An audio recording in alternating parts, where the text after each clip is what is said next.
దురదృష్టం ఏంటంటే, ఈ రాజకీయ పార్టీలన్నీ కూడా, మేము చేస్తామని చెప్పేవి కూడా అన్నీ ఏంటి అంటే, ఉచితాలు. మీకు ఆ ఉచితాలు ఇస్తాము, ఈ ఉచితాలు ఇస్తాము అంటున్నారు. తప్పించి మిమ్మల్ని సమర్థవంతులుగా తయారు చేస్తాం. మీ కాళ్ళ మీద మీరు బతికేలాగా చేస్తామని ఎవరు అనట్ల.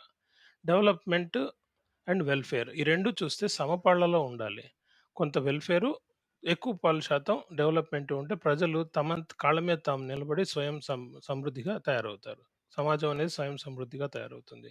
ప్రోగ్రెసివ్ సొసైటీ అనేది ఏర్పడుతుంది. కానీ దురదృష్టవశాత్తు ఏంటంటే, ఈ రాజకీయ పార్టీలన్నీ కూడా ఉచితాలు నువ్వు 3 ఇస్తే నేను 10 ఇస్తాను. నేను 10 ఇస్తే నువ్వు 20 ఇస్తావు. ఇట్లా తయారైపోయి ఈ రోజున రాష్ట్రాల బడ్జెట్‌లో కానివ్వండి, దేశ బడ్జెట్‌లో కానివ్వండి, అధిక శాతం ఎక్కువగా ఈ వెల్ఫేర్ స్కీమ్స్ పేరిట ఖర్చు పెడుతూ, డెవలప్‌మెంట్ అనే దాని మీద ఏమాత్రం దృష్టి పెట్టకుండా తయారయ్యారు. ప్రజల్ని భిక్షగాళ్ళుగా తయారు చేస్తున్నారు తప్పించి, వాళ్ళని స్వయంగా వాళ్ళని వాళ్ళు పోషించుకునే స్థాయికి వాళ్ళు ఎదిగేలాగా ఏ రకమైన కార్యక్రమాన్ని చేపట్టడంలో వాళ్ళంతా గూడా విఫలమవుతున్నారు అన్ని రాజకీయ పార్టీలు. పొలిటికల్ పార్టీస్లో లేనిది ఇంటర్నల్ డెమోక్రసీ. ఒక ఎంపీ, ఎమ్మెల్యే తనకు నచ్చినట్టుగా మాట్లాడే స్వేచ్ఛ లేదు. ఒక పీపుల్స్ రిప్రజెంటేటివ్కి స్వేచ్ఛ లేనప్పుడు ప్రజలకి ఆ స్వేచ్ఛ ఎలా వస్తుంది? ఒక పొలిటికల్ పార్టీ ఎలా ఫంక్షన్ చేయాలి? దాని ఇంటర్నల్ స్ట్రక్చర్ ఎలా ఉండాలి? దాని విధి విధానాలు ఎలా ఉండాలి? ఇప్పుడున్న పొలిటికల్ పార్టీస్లో లేనిది ఏంటి? ఒక కొత్త పొలిటికల్ పార్టీ రావచ్చా? Ex state executive Loksatta member ఒక కొత్త పొలిటికల్ పార్టీని స్టార్ట్ చేస్తున్నారు. సో సార్ని ఈరోజు మన స్టూడియోకి ఇన్వైట్ చేసి, సార్ యొక్క ఐడియాలజీ ఏంటి, సార్ ఒక ఎథిక్స్ ఫ్యాకల్టీ, ఒక ఫిలాసఫీ సబ్జెక్ట్ టీచ్ చేసే సార్, మన పొలిటీషియన్స్లో లేని ఎథిక్స్ని టీచ్ చేసే సార్ పొలిటికల్ పార్టీ పెడితే అది సక్సెస్ అవుతుందా లేదా? సో ఈరోజు వీటన్నిటిని మాట్లాడుకోవడానికి మన స్టూడియోలో కె గంగాధరరావు గారు ఉన్నారు. సార్ని అడిగి మరిన్ని విషయాలు తెలుసుకుందాం. యూపీఎస్సీ రేడియో కొత్త కొత్త ఇన్నోవేషన్స్ని రేడియో పాడ్కాస్ట్ ద్వారా, ఇంటర్వ్యూస్ ద్వారా, కరెంట్ అఫైర్స్, ఫైనాన్షియల్ ఎక్స్ప్రెస్, మరీ ముఖ్యంగా ఫైనాన్షియల్ ఎక్స్ప్రెస్లో మనం ఎన్నో కొత్త విషయాలు ఎకనామిక్ సంబంధించి నేర్చుకుంటాం. ఇలా కొత్త కొత్త మీడియంస్తో, కొత్త కొత్త టాపిక్స్ అండ్ ఐడియాస్తో మీ ముందుకి నాలెడ్జ్ని గెయిన్ చేయడానికి, షేర్ చేయడానికి every morning 9:30 current affair sessions and రకరకాల వీడియోస్తో యూట్యూబ్ ఛానల్ అండ్ పాడ్కాస్ట్లో మీ ముందుకు వస్తుంది. Visitors upscradio.in. Let's get into the episode.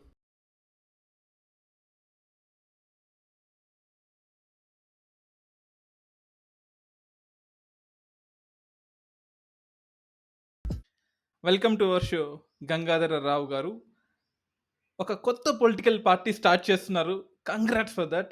ఒక కొత్త చేంజ్ ఇండియాకి, తెలుగు స్టేట్స్కి అవసరం.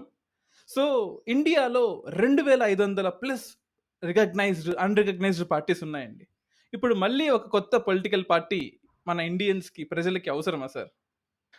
మంచి ప్రశ్న అడిగారు దినేష్ గారు. నిజం చెప్పాలంటే, కొత్త పొలిటికల్ పార్టీ స్టార్ట్ చేయాలా? వద్దా? అవసరం ఏంటి? అని చాలా కాలం మేము తర్జన భర్జనలు పడ్డాము. మేము కానీ, మా స్నేహితులు గాని. చాలా కాలం పాటు లోక్‌సత్తా పార్టీలో పనిచేసిన తర్వాత, వివిధ కారణాల రీత్యా డాక్టర్ జయప్రకాష్ నారాయణ గారు లోక్‌సత్తా పార్టీని నాన్ ఎలక్టరల్ పార్టీగా మార్చాలని నిర్ణయం తీసుకున్న తర్వాత, మేము దేశంలో ఉన్న అన్ని రాజకీయ పక్షాల్ని మరోసారి పరిశీలించామనమాట. పరిశీలించినప్పుడు గమనిస్తే గనక, మనకి ప్రధానంగా జాతీయ పార్టీలు కొన్ని, అలాగే రాష్ట్ర స్థాయిలో పార్టీలు కొన్ని ఉన్నాయి. ఈ జాతీయ పార్టీల్లో మనకి పేరుకి 2500 పైగా పార్టీలున్నా కూడా, ప్రధాన స్రవంతిలో 10కి మించి పెద్ద పార్టీలు యాక్టివ్‌గా లేవు. అవును, ఈ అవును. జాతీయ పార్టీలుగా చూసుకుంటే గనక, ఇటు కమ్యూనిస్టులు చూస్తే వాళ్ళు కేవలం కేరళకే పరిమితమైపోయారు. అలాగే కాంగ్రెస్‌ని చూస్తే 1, 2 రాష్ట్రాలకే పరిమితమైపోయింది. అంతేకాకుండా రకరకాల కారణాల రీత్యా వీళ్ళ పాలసీలేవైతే ఉన్నాయో, ఇవి ప్రజలకి పనికొచ్చేలాగా లేవు. ఏ మ పూర్తిగా అవినీతిలో కూరుకుపోవడం నాయకత్వం. అది ఒక కాంగ్రెస్ పార్టీకో, కమ్యూనిస్ట్ పార్టీకో కాదు. మిగతా భారతీయ జనతా పార్టీ కానివ్వండి, లేదు బీఎస్‌పీ బహుజన్ సమాజ్ పార్టీ కానివ్వండి, లేదు సమాజ్‌వాదీ పార్టీ కానివ్వండి, లేదు మన దగ్గరే ఉన్న తెలుగుదేశం పార్టీ కానివ్వండి, లేదా తెలంగాణ రాష్ట్ర సమితి కానివ్వండి, లేదా అటు చూస్తే వైఎస్ఆర్‌సీపీ కానివ్వండి. ఏ రాజకీయ పార్టీని చూసినా కూడా ఇవన్నీ కూడా రాజకీయం అనేది డబ్బులు సంపాదించడానికి మాత్రమే పనికొస్తున్నాయి. సమాజంలో విద్వేషాలని ఎగదోసి, ఏదో రకంగా ఒక వర్గాన్ని ఇంకో వర్గం మీద ఎగదోసి, తాము రాజకీయ లబ్ధి పొందడం, తద్వారా అధికారంలోకి రావడం, అధికారంలోకి వచ్చిన తర్వాత సమాజాన్ని దేశాన్ని ఎలా దోచుకొని మరిన్ని డబ్బులు కూడబెట్టుకోవాలి. ఇదే ధోరణిలో ఉన్నాయి తప్ప, అసలు రాజకీయం అంటే ఏంటి? దేనికోసం రాజకీయ పార్టీలున్నాయి? అనే లక్ష్యాల్ని వీళ్ళు పూర్తిగా మర్చిపోయారు. కేవలం వాళ్ళ రాజకీయ పార్టీ ఉద్దేశాలు మేనిఫెస్టోలో తయారు చేసినప్పుడు, లేదంటే అంతకుముందు పార్టీ ఏర్పడినప్పుడు విధి విధానాలు రాసుకున్నప్పుడు తప్పించి, ఆ తర్వాత ఏ పార్టీ రాజకీయ నాయకుడికి కానీ, ఏ పార్టీ రాజకీయ కార్యకర్తకి కానీ వాళ్ళ విధి విధానాలేంటి, వాళ్ళ లక్ష్యాలేంటి అనేవి ఎవరికీ తెలియని పరిస్థితి. కేవలం దోచుకో, దాచుకో, దోచుకో, దాచుకో. ఇదే పద్ధతిలో తయారైనయి. ఈ పార్టీ, ఆ పార్టీ అని కాదు. అన్ని పార్టీల పరిస్థితి అదే. ఇటువంటి సందర్భంలో దేశం ఏమైపోతుంది అనే భయం ఏర్పడింది మాకు. అటు ఒ కొన్ని పార్టీలేమో కులాలను ఎగదోస్తాయి. కొన్ని పార్టీలేమో మతాన్ని ఎగదోస్తాయి. కొన్ని పార్టీలేమో వర్గాలను ఎగదోస్తాయి. రకరకాలుగా ఎవరు కూడా మేము మంచివాళ్ళం కాబట్టి, ఇదిగో ఫలానా, ఫలానా రకంగా మేము మంచివాళ్ళం కాబట్టి మాకు ఓటేయండి అని చెప్పేవాళ్ళెవరూ కనపడడంలా. ఎంతసేపు త్వంశుంటా, త్వంశుంటా అనే పరిస్థితిలో ప్రతి ఒక్కళ్ళు కూడా ప్రజల్ని ఎదుటి వాళ్ళని శత్రువులుగా చూపించడం, రాజకీయ విలువలు పూర్తిగా దిగజారిపోయిన పరిస్థితుల్లో మేము ఆలోచించిందేంటంటే దేశం సుభిక్షంగా ఉండాలంటే, దేశం బాగుపడాలంటే, కాలాల పాటు 10 కాలాల పాటు దేశం అనేది వర్ధిల్లాలంటే, తప్పనిసరిగా ఒక నూతన రాజకీయ పక్షం అనేది అవసరం అని మేము భావించి, ఒక కొత్త పార్టీని ప్రారంభిస్తున్నాం అన్నమాట. సార్ మీరు చెప్పింది అక్షరాల నిజం సార్. ఎందుకంటే ఒక పొలిటీషియన్ కానీ, నేను మీకేం చేస్తాను అని చెప్పకుండా, ఆ పార్టీ వాడు చూసారా వాడు 1,00,00,000,000 తిన్నాడు, 10,00,00,000,000 తిన్నాడు, ఆ పార్టీ అవినీతి పార్టీ, వాళ్ళు ఈ స్కామ్ చేశారు, ఆ స్కామ్ చేశారన్నారు తప్ప, నేను మీకేం చేస్తాను అనేది చాలా తక్కువ మంది చెప్తున్నారు సార్. చేస్తారో చేయరో పక్కన పెట్టండి. చేస్తాము అనేది కూడా చాలా తక్కువ మంది చెప్తున్నారు సార్. అండ్ యెస్, ఒక హాలో స్పేస్ అయితే ఉంది సార్. ఐ విల్ అంటే ఈ దురదృ దేశం ఖచ్చితంగా ఆహ్వానిస్తుంది సార్. దురదృష్టం ఏంటంటే, ఈ రాజకీయ పార్టీలన్నీ కూడా మేము చేస్తామని చెప్పేవి కూడా అన్నీ ఏంటి అంటే ఉచితాలు. మీకు ఆ ఉచితాలు ఇస్తాము, ఈ ఉచితాలు ఇస్తాము అంటున్నారు. తప్పించి మిమ్మల్ని సమర్థవంతులుగా తయారు చేస్తాం. మీ కాళ్ళ మీద మీరు బతికేలాగా చేస్తామని ఎవరు అనట్ల. డెవలప్‌మెంట్ అండ్ వెల్‌ఫేర్ ఈ 2 చూస్తే సమపాళ్లలో ఉండాలి. కొంత వెల్‌ఫేరు, ఎక్కువ పాలు శాతం డెవలప్‌మెంట్ ఉంటే ప్రజలు కాళ్ళ మీద తాము నిలబడి స్వయం సమృద్ధిగా తయారవుతారు. సమాజం అనేది స్వయం సమృద్ధిగా తయారవుతుంది. ప్రోగ్రెసివ్ సొసైటీ అనేది ఏర్పడుతుంది. కానీ దురదృష్టవశాత్తు ఏంటంటే, ఈ రాజకీయ పార్టీలన్నీ కూడా ఉచితాలు నువ్వు 3 ఇస్తే నేను 10 ఇస్తాను. నేను 10 ఇస్తే నువ్వు 20 ఇస్తావు. ఇట్లా తయారైపోయి ఈ రోజున రాష్ట్రాల బడ్జెట్‌లో కానివ్వండి, దేశ బడ్జెట్‌లో కానివ్వండి, అధిక శాతం ఎక్కువగా ఈ వెల్‌ఫేర్ స్కీమ్స్ పేరిట ఖర్చు పెడుతూ, డెవలప్‌మెంట్ అనే దాని మీద ఏమాత్రం దృష్టి పెట్టకుండా తయారయ్యారు. ప్రజల్ని భిక్షగాళ్ళుగా తయారు చేస్తున్నారు తప్పించి, వాళ్ళని స్వయంగా వాళ్ళని వాళ్ళు పోషించుకునే స్థాయికి వాళ్ళు ఎదిగేలాగా ఏ రకమైన కార్యక్రమాన్ని చేపట్టడంలో వాళ్ళంతా గూడా విఫలమవుతున్నారు అన్ని రాజకీయ పార్టీలు. ఇది, అది అని కాదు. నిజం సార్. ఇప్పుడు ఎన్నో పొలిటికల్ పార్టీలకి ఒక డెఫినెట్ విజన్, కొన్ని స్టేట్స్ కోసం పనిచేస్తాయి. కొన్ని ఒక వర్గం కోసం పనిచేస్తాయి. కొన్ని డెవలప్‌మెంట్ కోసం పనిచేస్తాయి. అలా మీరు ఎస్టాబ్లిష్ చేసుకోబోయే పార్టీ యొక్క విజన్ ఏంటి సార్? అసలు ఏం సాధిద్దామని ఈ పాలిటిక్స్‌లోకొస్తున్నాం? ఎందుకంటే ప్రాబ్లమ్స్ అన్నీ ఉన్నాయి. But what you are trying to get outcome, మీ ఔట్‌కమ్ ఏంటి సార్ అసలు? మీ విజన్, మీ సిద్ధాంతం ఏంటి సార్ అసలు? ఇప్పుడున్న రాజకీయ పార్టీలను పరిశీలిస్తే ఇవి పేరుకి జాతీయ పార్టీలే తప్ప, అలాగే పేరుకి రాష్ట్ర పార్టీలే తప్ప, ఇవేవి కూడా అవి ఉద్దేశించబడిన లక్ష్యాల కోసం ఇవి కూడా పనిచేయటం లేదు. అలాగే మా వరకు మేము ఆలోచించినప్పుడు జాతీయ పార్టీ పెట్టాలా? లేదా ఒక రాష్ట్రానికి పరిమితమై పార్టీ పెట్టాలా? అని ఆలోచించినప్పుడు, ఈ రాష్ట్రాలకు పరిమితమై నడపబడుతున్న పార్టీలన్నిటిని గమనిస్తే, ఇవి ఒక వ్యక్తికో, ఒక కుటుంబానికో పూర్తిగా కట్టుబడిపోయి ఉన్నాయి తప్పించి, ప్రజల కోసం అన్నట్టుగా లేవు. మీరు గమనించండి, తెలంగాణలో ఉన్న టీఆర్ఎస్ పార్టీ కానివ్వండి, లేదా ఆంధ్రాలో ఉన్న తెలుగుదేశం కానీ, వైఎస్ఆర్‌సీపీ పార్టీ కానివ్వండి, ఉత్తరప్రదేశ్‌లో ఉన్న సమాజ్‌వాదీ పార్టీ కానివ్వండి, ఇలా ఏ రాజకీయ పార్టీ పశ్చిమ బెంగాల్‌లో ఉన్న తృణమూల్ కాంగ్రెస్ కానివ్వండి, ఇలా ఏ రాజకీయ పార్టీని చూసినా గూడా, ఆ ప్రాంతీయ పార్టీలన్నీ కూడా ఒక కుటుంబానికి, ఒక వ్యక్తికి లేదా ఒక కుటుంబానికి కట్టుబానిసలుగా తయారైపోయినాయి. వంశపారంపర్య పాలన అనేది అటు జాతీయ పార్టీల్లోనూ, ఇటు రాష్ట్రకి చెందిన పార్టీల్లోనూ అధికంగా ఉంది. ఇంకా జాతీయ పార్టీలో కాస్తో కూస్తో కుటుంబ పరిపాలన అనేది తక్కువగా ఉన్న రాష్ట్ర పార్టీలన్నీ కూడా వీటికి కట్టుబానిసలుగా ఉండిపోవడం వల్ల, వాటి జీవితకాలం మాక్సిమం 1 లేదా 2 దశాబ్దాలకు మించి ఉండే అవకాశాలు కనపడటం లేదు. కానీ మేము దూరదృష్టితో దేశాన్ని ఇంకొక 100 ఏళ్ల పాటు దేశానికి సరైన రాజకీయ పార్టీ ఉండాలి. దేశానికి దిశానిర్దేశం చేసే రాజకీయ పార్టీ ఉండాలి అనే లక్ష్యంతో మేముండేది ఇంకో 10, 20 ఏండ్లు కావచ్చు. కానీ మా తర్వాతి తరాలకు కూడా చక్కటి రాజకీయ పక్షం అనేది ఉండాలి. ప్రోగ్రెసివ్ రాజకీయ పక్షం అనేది ఉండాలి. దేశాన్ని అభివృద్ధి వైపు నడిపించే రాజకీయ పక్షం ఉండాలనే లక్ష్యంతోటి మేము ఈ రాజకీయ పార్టీని ప్రారంభించాలని, అది కూడా జాతీయ స్థాయిలో ఉండాలి అనేది మా ఉద్దేశం. సార్ ఇప్పుడు జాతీయ స్థాయిలో ఒక పార్టీ పెట్టాలంటే చిన్న విషయం కాదు సార్. ఎందుకంటే కేరళ వాడికి ఇన్‌ఫ్రాస్ట్రక్చర్ గావాలి. బీహార్ వాడికి ఎడ్యుకేషన్ గావాలి. జమ్మూ కాశ్మీర్‌లో పీస్ కావాలి. ఆంధ్రప్రదేశ్‌లో ధాన్యం కొనుగోలు చేసే ప్రభుత్వానికి శక్తి గావాలి. అట్లా ఒక్కో స్టేట్‌కి ఒక్కో డైవర్స్ కోరికలుంటాయి సార్. ఒక రీజియన్‌లో పార్టీకైతే ఒకటే కోరికుంటుంది. కానీ ఒక నేషనల్ పార్టీగా ఉండాలంటే ఇన్ని కోరికలుంటాయి. ఇంత డైవర్స్ కంట్రీ, ఇన్ని రిలీజియన్‌లు, ఇన్ని క్యాస్ట్‌లు ఉంటాయి.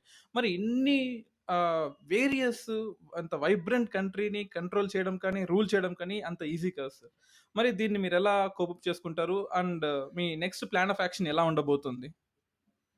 ఇక్కడ దినేష్ గారు మీరు గమనిస్తే, మన రాజ్యాంగకర్తలు మన దేశం యొక్క స్వభావాన్ని అర్థం చేసుకొని, మన రాజ్యాంగ వ్యవస్థని ఫెడరల్ వ్యవస్థగా తీర్చిదిద్దారు. దురదృష్టవశాత్తు ఈ ఫెడరల్ వ్యవస్థ అనేది మన నాయకత్వంలో పూర్తిగా లోపించింది. వన్ కంట్రీ, వన్ పాలిసీ అనే పద్ధతిలో పోతున్నారు.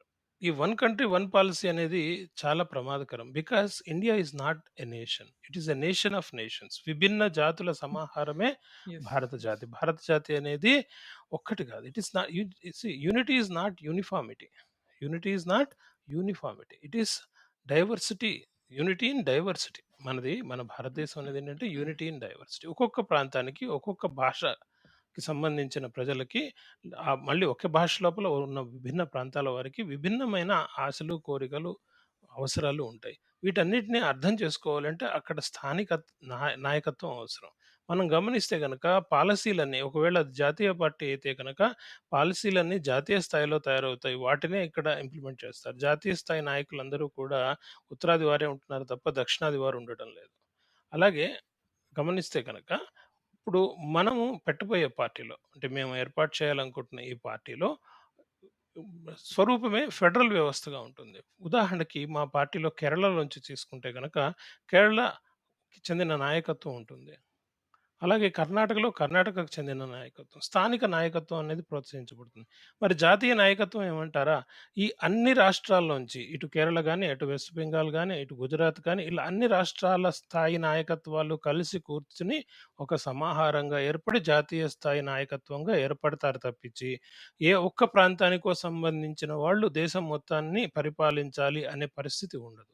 అదొక సమగ్రమైన ప్రణాళికతో రూపొందింపబడే పరిపాలనా వ్యవస్థగా ఉంటుంది. నిజమైన ఫెడరల్ వ్యవస్థగా ఉంటుంది. పార్టీ స్వరూపం కానివ్వండి, పార్టీ ఏర్పాటు రేపొద్దున అధికారంలోకి పార్టీ వచ్చినా అది ఆ ప్రభుత్వం కానివ్వండి, నిజమైన ఫెడరల్ ప్రజాస్వామ్యానికి ప్రతీకగా ఉంటుందన్నమాట.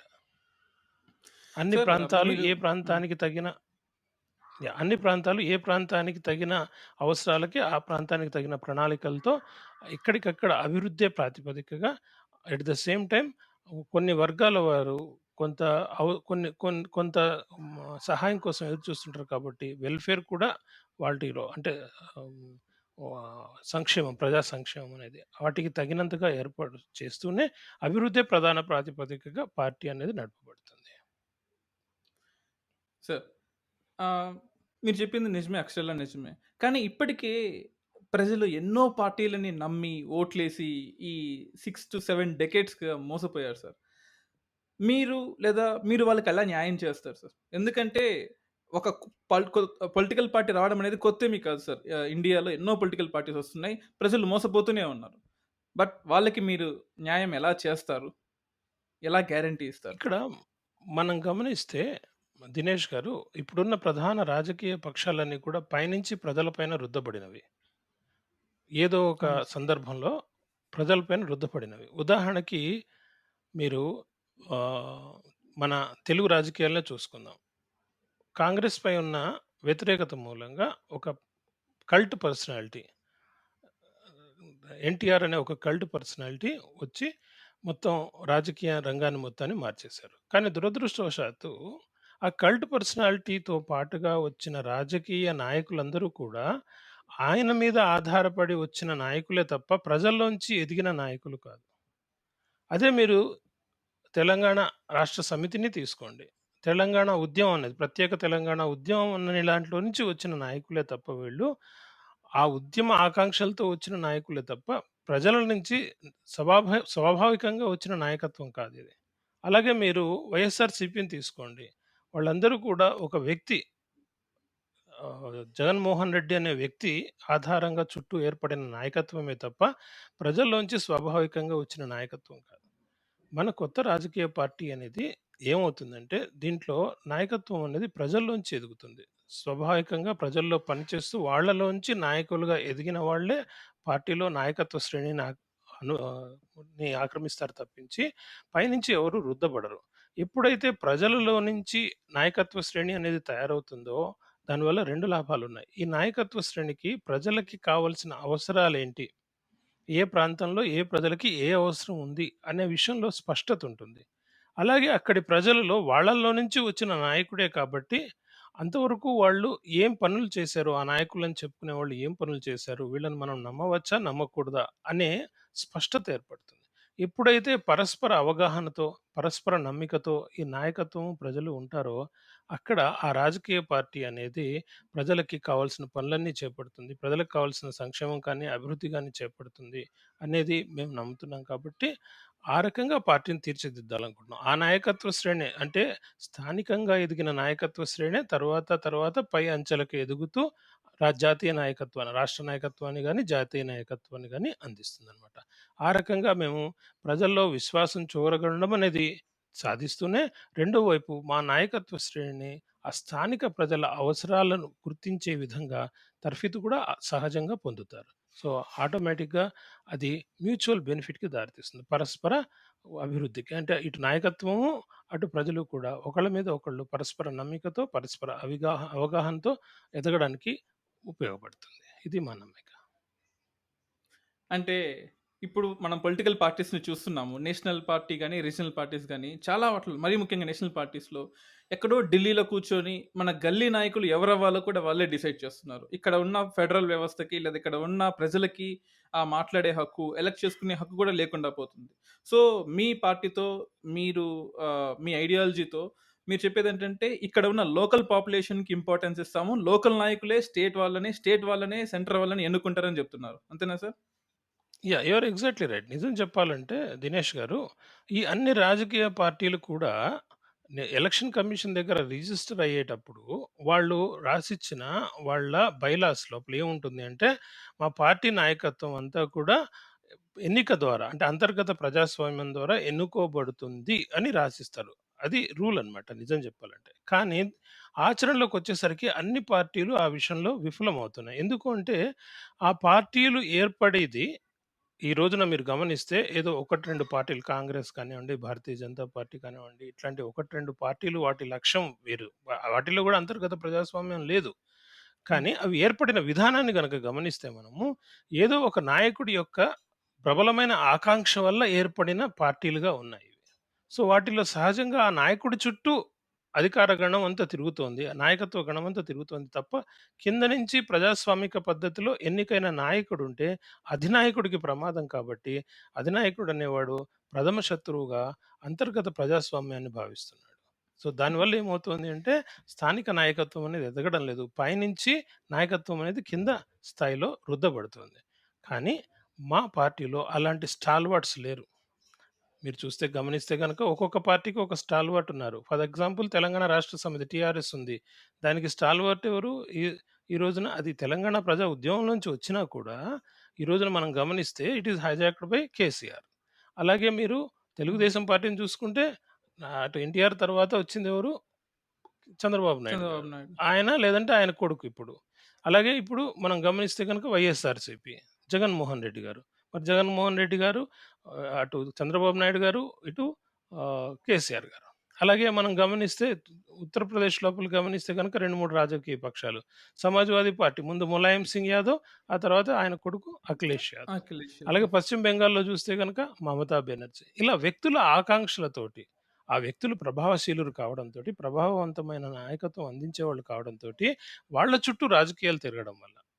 ఏమవుతున్నాయంటే ఈ రాజకీయ పార్టీలన్నీ తమ స్వభావ సిద్ధమైన అంతర్గత ప్రజాస్వామ్యాన్ని కోల్పోవడం ద్వారా తోలుబొమ్మల్లాగా తయారవుతున్నాయి. నాయకుడు ఎలా ఆడిస్తే పైనుంచి కింద స్థాయి వరకు నాయకత్వం అనేది అలా ఆడడం వల్ల ఏం జరుగుతుందంటే మనకి పార్టీలో నాయకత్వం అనేది ఎదగకుండా, స్థానిక నాయకత్వం అనేది ఎదగకుండా పై నాయకుడి కనుసన్నల్లో ఆయన ఇష్టాయిష్టాలకి అనుగుణంగా ప్రవర్తించే వాళ్ళే నాయకులుగా ఎదుగుతున్నారు. అది ఇవాల్టి రోజున ప్రధాన రాజకీయ పార్టీల్లో ఉన్న అన్ని పార్టీల్లోనూ ఉన్న అవలక్షణం.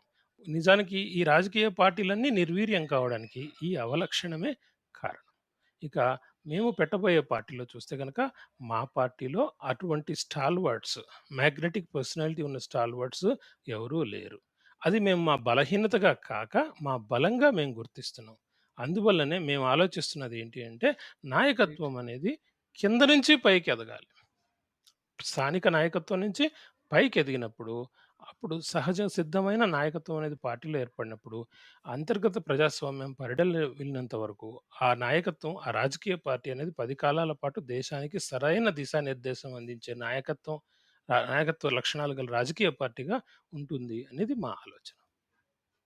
సార్ ఇప్పుడు మీ పార్టీలో ఎవరు జాయిన్ అవ్వచ్చు సార్? అంటే పలానా స్టేట్ వాళ్ళని లేదా పలానా సెక్టర్ వాళ్ళు అలా క్లాసెస్ ఏమైనా డివైడ్ చేస్తారా? లేకపోతే ఎవరైనా జాయిన్ అవ్వచ్చా? Is it a universal party? It is a universal party. దీంట్లో ఆ కులం, ఈ కులం అని గాని, ఆ మతం, ఈ మతం అని గాని, ఆ భాషకు చెందినవారు, ఈ భాషకు చెందినవారని గాని, ఆ ప్రాంతానికి చెందినవారు, ఈ ప్రాంతానికి చెందినవారని గాని, ఏ రకమైన షరతులు లేవు. ఉన్నదల్లా ఒకే ఒక్క షరతు. మీరు నేరస్తులు కాకూడదు. ఏ కోర్టు ధృవీకరించిన అంటే తీవ్రమైన నేరాలు, మరి మామూలు చిన్న గ్రేట్. చిన్నయి కాదు. గ్రేట్. తీవ్రమైన నేరాలు ఏవైనా ఉంటే అటువంటి వాళ్ళకి మాత్రం పార్టీలో ప్రవేశం ఉండదు. అలా కాకుండా ఎవ్వరైనా స్త్రీలు, పురుషులు అన్ని విద్యార్థులు ఎవ్వరైనా సరే కార్మికులు అన్ని తరగతులకి చెందినవారు. దీంట్లో తమ భేదం లేకుండా ఎవరైనా పార్టీలో చేరవచ్చు. ఎవరైనా పార్టీలో పనిచేయవచ్చు. ఎవరైనా వాళ్ళు చేస్తున్న పనుల ద్వారా నాయకత్వం అనేది రూపొందించుకుంటూ 10 మంది విశ్వాసం చూరగొని నాయకులుగా ఎదగవచ్చు. అంతర్గత సార్ ప్రజాస్వామ్యం అనేది మా పార్టీ తురుపు మొక్క. ద ఆహ్, సెల్లింగ్ పాయింట్ అన్నమాట. That is the selling point for our party. అంతర్గత ప్రజాస్వామ్యం. ఒకటేమో అంతర్గత ప్రజాస్వామ్యం, రెండవదేమో అభివృద్ధి ప్రాతిపదిక. ఈ 2 మా పార్టీ యూఎస్‌పీలన్నమాట. అంటే ఇంటర్నల్ డెమోక్రసీ సార్. నిజమే. మీరు చెప్పింది అక్షరాల నిజమే సార్.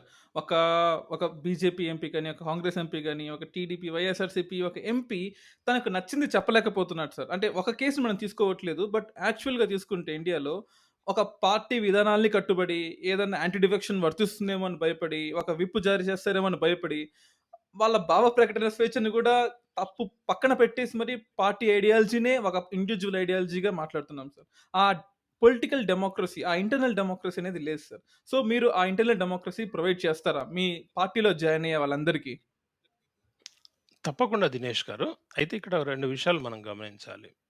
బహుళ నాయకత్వంలో ఉన్న అడ్వాంటేజ్ ఏంటంటే ప్రతి ఒక్కరు తమ తమ అభిప్రాయాల్ని పార్టీ వేదికల మీద పంచుకుంటారు. పార్టీ విధి విధానాలు అంటే పాలసీ నిర్ణయాలు ఏవైతే ఉంటాయో, అవి ఒకసారి తీసుకున్న తర్వాత వాటిని అంటే నిజం చెప్పాలి అంటే ఆ విధి విధానాలు, ఆ పాలసీ నిర్ణయాలు జరగడం కూడా ఏ ఒక్కరో తీసుకోకుండా కింద నుంచి అవును. అభిప్రాయ సేకరణ జరిగి మెజారిటీ అభిప్రాయం ప్రకారం తీసుకుంటాం. అట్ ద సేమ్ టైమ్ ఎవరైనా వాటికి భిన్నమైన అభిప్రాయాలు కలిగి ఉంటే గనక, వాళ్ళు పార్టీ వేదికల మీద వాటిని చెప్పే అవకాశం ఎప్పుడూ ఉంటుంది. అలా కాకుండా పార్టీ విధానాలకి వ్యతిరేకంగా మాట్లాడడం అనేది పార్టీ నియమావళికి భిన్నమవుతుంది. బయట. అంటే ఇక్కడ వేదికలు 2 రకాలు దినేష్ గారు. పార్టీ వేదికలు వేరు, బహిరంగ వేదికలు వేరు. బహిరంగ వేదికల్లో పార్టీ విధానాలను గురించి చర్చించకూడదు. లేకపోతే అరాచకత్వం అనేది ఏర్పడిపోతుంది. పార్టీ అనేది ఒక దిశ లేకుండా ఎటు పడితే ఎటు వెళ్ళిపోతుంది. సో, బహిరంగ వేదికలు కాకుండా పార్టీ వేదికల మీద ఎంతవరకైనా చర్చించే వాతావరణం అనేది పార్టీలో ఉంటుంది. తద్వారా ఏమవుతుంది అంటే ఆహ్, మనకి 3 రకాలు చెప్తారనమాట. ఇదే కాకుండా ఈ ప్రజాస్వామ్యం అనే దానికి ఫ్రీడమ్‌కి సంబంధించినంత వరకు 3 అవకాశాలు చెప్తారు.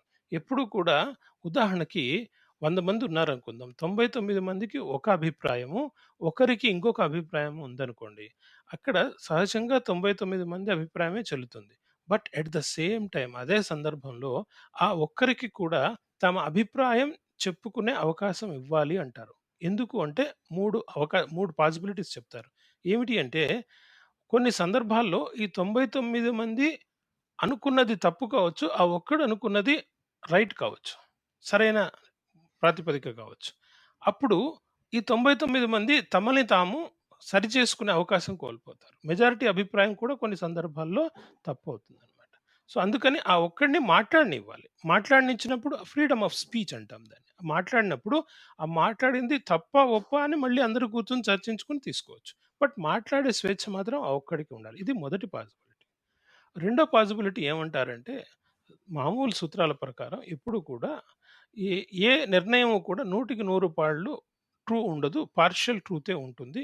ఆహ్, పార్షియల్ ట్రూత్ ఉన్నప్పుడు అది పరిపూర్ణమైన నిజంగా మారాలంటే అంటే అబ్సల్యూట్ ట్రూత్‌గా మారాలి అంటే బహుశా ఆ ఒక్కడి అభిప్రాయము it may supplement that whatever is lagging in this majority opinion to make that partial truth into absolute truth. అంటే మనం ఎవరమైనా 99% మంది కూర్చొని తీసుకున్న నిర్ణయమైనా కూడా అది సంపూర్ణమైనదిగా ఉండకపోవచ్చు. సమగ్రమైనదిగా ఉండకపోవచ్చు. దానిలో ఏదైతే లోపిచ్చిందో అది అవతలి వ్యక్తి మాట్లాడే దాంట్లో నుండి మనకి ఆహ్, దాన్ని పూర్తి చేయడానికి పనికి రావచ్చు. పరిపూర్ణం చేయడానికి పనికి రావచ్చు. కాబట్టి ఆ రెండో పాసిబిలిటీని కూడా పూర్తి చేసుకోవడానికి మనము ఆ ఒక్క వ్యక్తిని మాట్లాడనివ్వాలి అంటారు.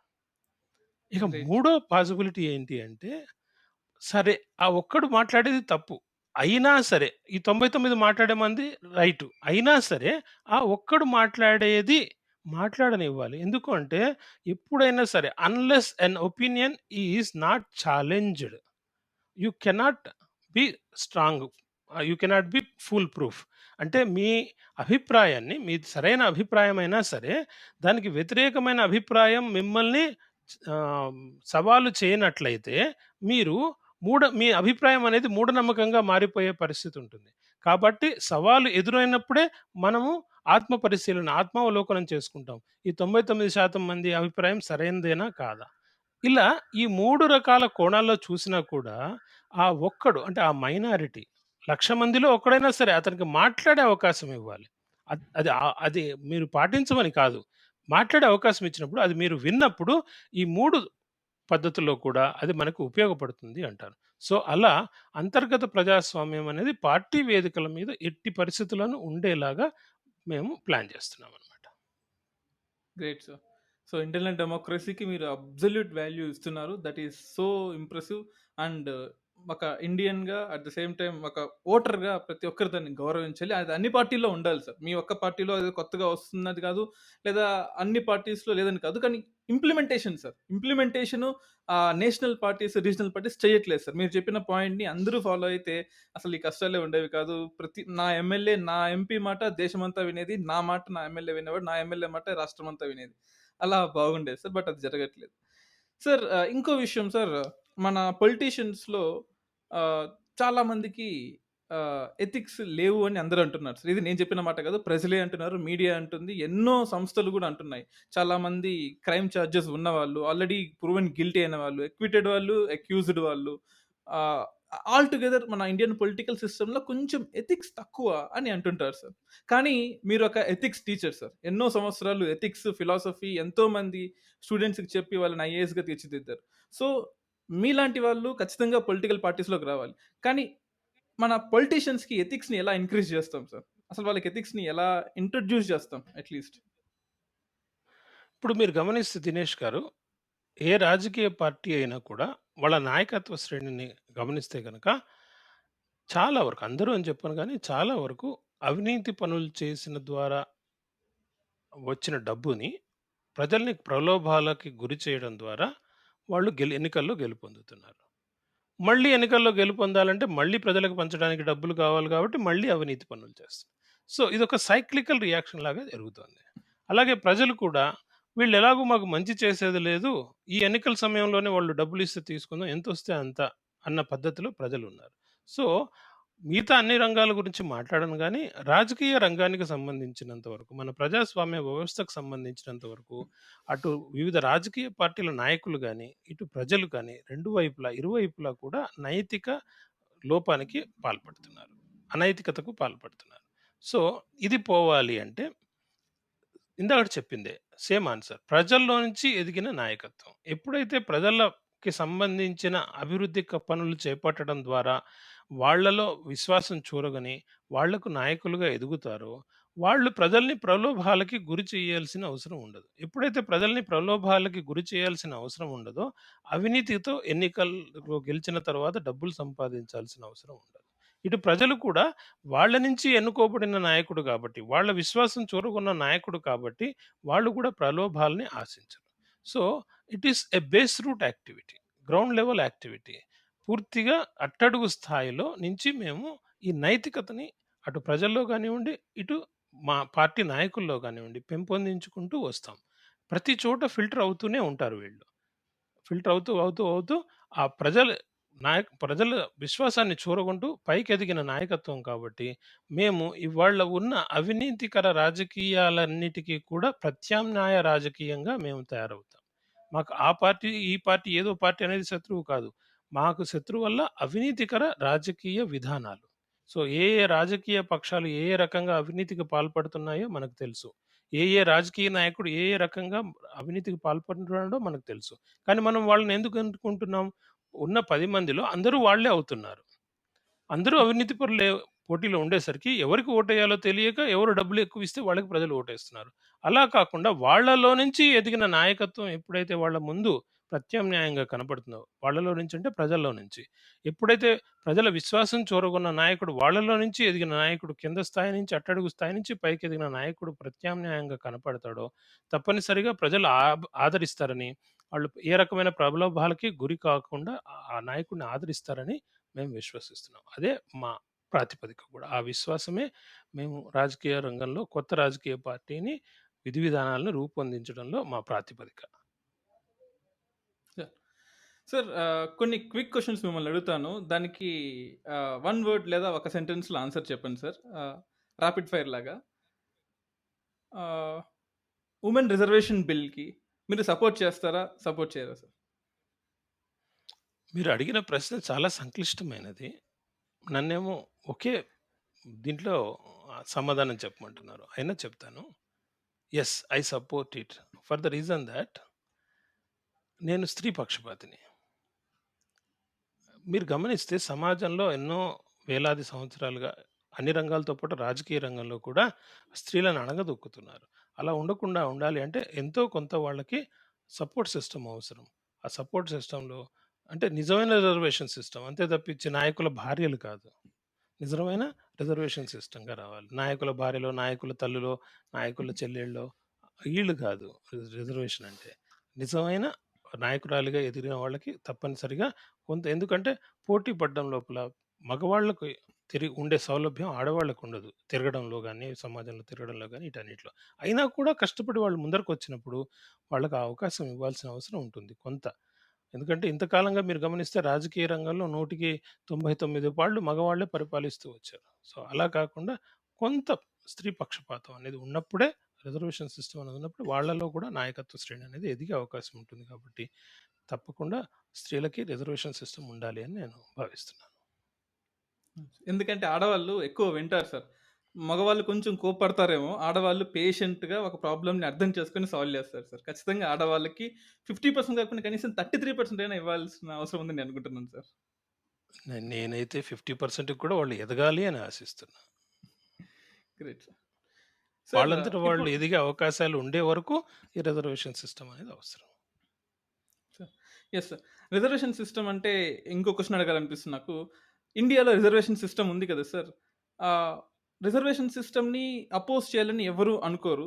కానీ రిజర్వేషన్ సిస్టమ్ 50% కన్నా క్రాస్ చేస్తే జనరల్ కేటగరీ వాళ్ళకి లేదా to a maximum extent of ఇండియాకి కొంచెం అన్యాయం జరుగుతుందని కొంతమంది అనడం ఏంటి సాక్షాత్తు సుప్రీం కోర్టే అని చెప్పింది సార్. దీని మీద మీ ఒపీనియన్ ఏంటి? అది సహజ న్యాయ సూత్రాలకి విరుద్ధం. 50% దాటి ఇవ్వడం అనేది సహజ న్యాయ సూత్రాలకి విరుద్ధం. 50% వరకు ఓకే. కొంత ప్రాతిపదిక. ఎందుకంటే ఎన్నో సంవత్సరాలుగా, వేలాది సంవత్సరాలుగా కొన్ని తరగతుల వారు అణిచివేయబడ్డారు కాబట్టి, వాళ్ళు మిగతా వాళ్ళతో పోటీ పడలేరు కాబట్టి, వాళ్ళ కోసం అని రిజర్వేషన్ సిస్టమ్ అనేది ఏర్పాటు చేయడం జరిగింది. అయితే ఇక్కడ రిజర్వేషన్ సిస్టమ్‌ని ఎవరు వ్యతిరేకించరు గానీ, దాన్ని సంస్కరించాల్సిన అవసరం ఉంది. మీరు గమనిస్తే గనక ఆ రిజర్వేషన్ తరగతుల్లోనే మనం తరతరాలుగా అనుభవించిన వారే రిజర్వేషన్‌లు అనుభవిస్తున్నారు. అంటే కొన్ని కుటుంబాల వారు. ఫర్ ఎగ్జాంపుల్ ఒక రిజర్వేషన్‌లో ఒక తరగతికి చెందిన కులాన్ని తీసుకోం. అంటే మన మత ప్రాతిపదిక కాదు, కుల ప్రాతిపదిక రిజర్వేషన్ సిస్టమ్ కాబట్టి, ఒక కులం లోపల ఒక కుటుంబాన్ని తీసుకుందాం. ఒక కుటుంబంలోకి చెందిన వ్యక్తి తానే ఐఏఎస్ ఆఫీసర్ అవుతున్నాడు. తన కొడుకు ఐఏఎస్ ఆఫీసర్ అవుతున్నాడు. తన మనవడు వీళ్ళకి అవసరం లేదు. సమాజంలో ఒక స్థాయి ఎందుకంటే అది ఇంకా ఎవరైతే ఆ లబ్ధి పొందలేదో, రిజర్వేషన్‌ల లబ్ధి పొందలేదో అదే తరగతిలో, అదే కులంలో మిగిలిన వాళ్ళకి అందాలి అంటే వీళ్ళు పక్కకు తప్పకుండా ఎందుకంటే ఒక ఐఏఎస్ ఆఫీసర్ కొడుకుతో రిక్షా కార్మికుడు కొడుకు పోటీ పడలేడు. కాబట్టి అవును సార్. సమాజంలో ఒక స్థాయికి చేరిన తర్వాత దాన్నే క్రీమీ లేయర్ అని అంటాం. ఒక స్థాయికి చేరిన తర్వాత వాళ్ళని ఆ రిజర్వేషన్ కేటగరీ నుంచి తప్పించాలి. తప్పించినప్పుడే అంతవరకు ఆ రిజర్వేషన్‌ల లబ్ధి పొందని వాళ్ళు దాన్ని పొందగలరు. ఆ రిజర్వేషన్ వల్ల కలిగే లబ్ధిని పొందగలరు. అప్పుడే అందరూ పెరగడానికి అవకాశం ఉంటుంది. లేదంటే మళ్ళీ రిజర్వేషన్ తరగతుల్లోనే మళ్ళీ ఒక ఉన్నత వర్గం తయారయ్యి ఎప్పుడు ఆ రిజర్వేషన్ ఫలాన్ని వాళ్ళే పొందుతూ ఉంటారు. దానివల్ల రిజర్వేషన్ పద్ధతి ఏదైతే ప్రవేశపెట్టామో దాని లక్ష్యమే, ఉద్దేశ్యమే దెబ్బతింటుంది. అదే జరుగుతోంది గత కొన్ని 7, 8 దశాబ్దాలుగా. సార్ ఇంకో ర్యాపిడ్ ఫైర్ క్వెషన్. చిన్న రాష్ట్రాలా? పెద్ద రాష్ట్రాలా? దేంతో డెవలప్‌మెంట్ ఎక్కువ లేదా ఫాస్ట్‌గా అవుతుందనుకుంటున్నారు? ఇక్కడ మీరు గమనిస్తే గనక దినేష్ గారు, స్థానిక ప్రభుత్వాలు అనేది మనం మర్చిపోయి పెద్ద రాష్ట్రాలా, చిన్న రాష్ట్రాలా అంటున్నాం. చిన్న రాష్ట్రాలున్నా, పెద్ద రాష్ట్రాలున్నా కూడా అభివృద్ధి అనేది ఇందాకడే మీరు అడిగిన ప్రశ్నలో ఉంది. ఎక్కడికక్కడ ఏ ప్రాంతానికి ఆ ప్రాంతం అవసరాలు వేరు, స్థానిక వనరులు వేరు అని మనం చర్చించుకున్నాం. కాబట్టి గ్రామ స్థాయిలో అయినా సరే నాయకత్వం అభివృద్ధి పొందేలా మనది 5 అంచెల రాజ పరిపాలనా వ్యవస్థ. స్థానిక నాయకత్వం, గ్రామీణ నాయకత్వం ఎక్కడికక్కడ మనం పరిపాలన అందించగలగాలి. అందించగలిగినప్పుడు అది చిన్న రాష్ట్రాలా, పెద్ద రాష్ట్రాలా అనేది పాయింట్ ఆఫ్ వ్యూ కాదు. మీరు చిన్న రాష్ట్రం అయినా కూడా ఎప్పుడైతే స్థానిక నాయకత్వంకి మీరు అవకాశం ఇవ్వకుండా, మీ రాష్ట్ర స్థాయిలోనే మీరు పరిపాలన ఆహ్, పద్ధతులన్నీ రూపొందించుకుంటూ ఉంటే దానివల్ల ఫలితం ఉండదు. కాబట్టి మనం స్థానిక నాయకత్వాన్ని ప్రోత్సహించినప్పుడే, స్థానిక పరిపాలనా వ్యవస్థని ప్రోత్సహించినప్పుడే మనకి సరైన నా పరిపాలనా వ్యవస్థ అనేది ఏర్పడుతుంది తప్ప, అది ప్రశ్న చిన్న రాష్ట్రాలా, పెద్ద రాష్ట్రాలా అనే పాయింట్ ఆఫ్ వ్యూలో ఉండదు. సార్ ఎకానమీ, ఎన్విరాన్మెంట్ దేనికి ఇంపార్టెన్స్ ఇస్తారు సార్? సమతుల్యత అతి సర్వత్రా వర్జేత్. ఎన్వైర్న్‌మెంట్ దెబ్బతింటే దానివల్ల కలిగే దుష్పరిమాణాలు వేరు. అలాగే ఎన్వైర్న్‌మెంట్ మాత్రమే దృష్టిలో పెట్టుకొని, ఎకానమీ మీద దృష్టి పెట్టకపోతే, దానివల్ల కలిగే దుష్పరిమాణాలు వేరు. సో, మనము issue to issue, point to point, project to project ప్రతి చోట కూడా అటు సమతుల్యత దెబ్బతినకుండా, ఇటు ఎకానమీ ఉండాలి, అటు ఎన్వైర్న్‌మెంట్ ఉండాలి. రెండిటికి సమతుల్యత ఇస్తూ మనం ముందరికెళ్ళాల్సిన అభివృద్ధి పదంలో నడవాల్సిన అవసరం ఉంది. కేవలం అభివృద్ధి అంటే వాతావరణం దెబ్బతిన్నా అందువల్ల ఉపయోగం లేదు. అలాగే కేవలం వాతావరణం మాకు అభివృద్ధి అవసరం లేదన్నా దానివల్ల ఉపయోగం లేదు. రెండిటి మధ్య సమతుల్యత సాధిస్తూ అటు వాతావరణం దెబ్బతినకుండా ఇటు అభివృద్ధి సాధించేలాగా మన ప్రాజెక్టులు గాని, ప్రణాళికలు గాని ఉండాలి అని అభిప్రాయపడుతున్నాను. సార్ ఇంటర్నేషనల్ పాలిటిక్స్‌లో చూసుకుంటే చాలా కంట్రీస్ అమెరికా సైడ్ వెళ్తున్నాయి. చాలా కంట్రీస్ రష్యా, చైనా ఇటు సైడ్ వెళ్తున్నాయి. ఇండియా ఏ సైడ్ వెళ్తే మంచిదంటారు? లేదా న్యూట్రల్‌గా ఉండడం మంచిదంటారా? నాకైతే మన మాజీ ప్రధానమంత్రి నెహ్రూ ఏదైతే పద్ధతి అలీన్ ఉద్యమం అంటే దానికి దీనికి రెండిటికి కాకుండా మూడో దారిలో ప్రయాణం చేశారో అది చాలా ఇష్టం. కానీ దురదృష్టవశాత్తు ఇప్పుడు ప్రపంచం అనేది ఏదో ఒక వైపుగా పోలరైజేషన్ అయిపోయింది. సో, ఈ పరిస్థితుల్లో మనం ఆ దేశం వైపా, ఈ దేశం వైపా అని కాకుండా మన దేశానికి ఏవి ప్రయోజనాలు కలిగిస్తాయో ఆ వైపు ఉంటూ ఎవరిని మనకు సామెత ఉందిగా నొప్పింపక తానొవ్వక అని. సో, ఎవరిని నొప్పించకుండా అట్ ద సేమ్ టైమ్ మనము నొప్పికి గురి కాకుండా మన దేశ అవసరాల దృష్ట్యా, మన దేశ భద్రత దృష్ట్యా మనకి ఏది అవసరమో ఎప్పటికప్పుడు విధానపరమైన నిర్ణయాలు తీసుకుంటూ ముందుకెళ్ళాలి అనేది నా ఆలోచన. గ్రేట్. సార్ చివరగా 2 ప్రశ్నలు. ఒకటి ఎల్‌జీబీటీ కమ్యూనిటీ సార్. లెస్బియన్, గే, ట్రాన్స్‌జెండర్ కమ్యూనిటీకి ఏ పొలిటికల్ పార్టీ కానీ, వాళ్ళ మేనిఫెస్టోలో గాని, విధానాల్లో గాని అసలు వాళ్ళని మనుషులుగా గూడా గుర్తించట్లేదు సార్. చాలా చోట్ల జరుగుతూనే ఉంది. అది ఒక బిట్టర్ ఫ్యాక్ట్. సో, వాళ్ళకి మీ పార్టీలో స్థానం ఉంటుందా? ఇందాకడ చెప్పాను కదమ్మా! ఎవరెవరు చేరవచ్చు పార్టీలో అంటే అందరూ చేరవచ్చు. అందరికీ సమానత్వం ఉంటుంది.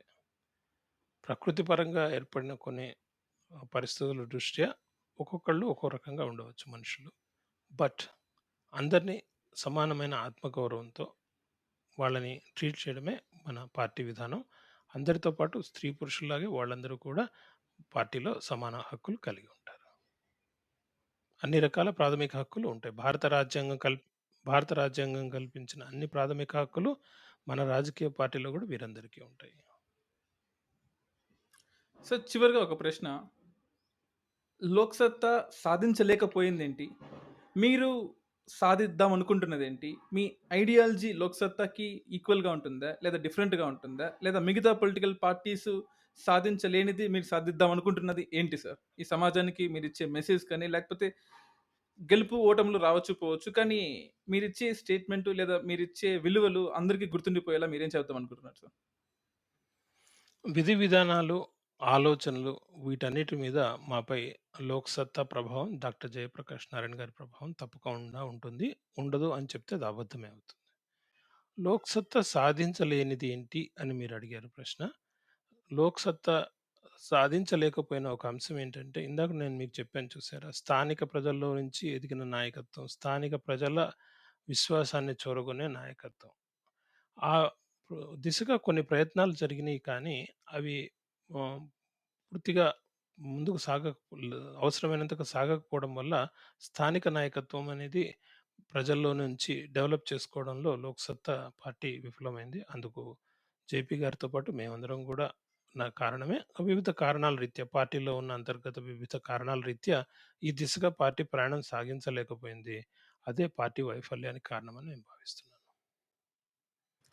Great sir.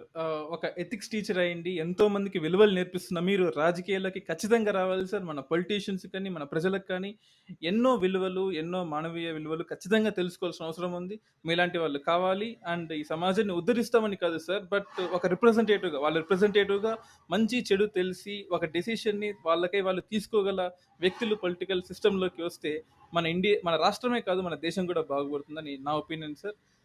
Thank you very much sir. మా పాడ్‌కాస్ట్ కోసం వచ్చినందుకు, మీ వాల్యుబుల్ టైమ్‌ని కేటాయించినందుకు, అండ్ మీ దగ్గర నుంచి వాల్యుబుల్ ఇన్ఫర్మేషన్ ఇంకా మాకు రావాలని, ఈ ప్రజలందరికీ అందాలని మేము కోరుకుంటున్నాం సార్.